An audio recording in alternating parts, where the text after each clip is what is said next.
Anda menyaksikan Kompas Update bersama dengan saya Arizona Gali. Saudara, Kejaksaan Agung kembali menerima sisa uang korupsi yang diserahkan tersangka kasus korupsi BTS 4G Kominfo, anggota BPK Asnahul Khosasi sebesar $619.000 Amerika Serikat. Lewat penyerahan uang ini, Saudara, Kejaksaan Agung telah menerima penyerahan total uang $2,6 juta atau setara 40 miliar rupiah. Uang tersebut diterima dari Asanul dan tersangka lainnya Sadikin Rusli dari terdakwa kasus serupa Irwan Hermawan. Pemberian uang disebut untuk mengkondisikan audit Badan Pemeriksa Keuangan terhadap proyek BTS 4G Kominfo.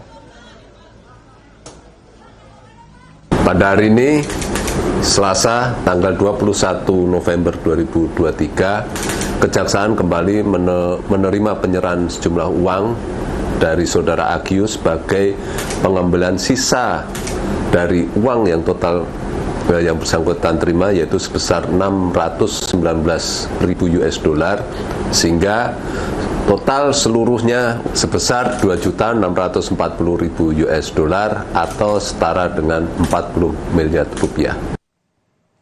Demikian Kompas Update, saya Arizona Gali. Sampai jumpa. Kompas Update dipersembahkan oleh Morigro.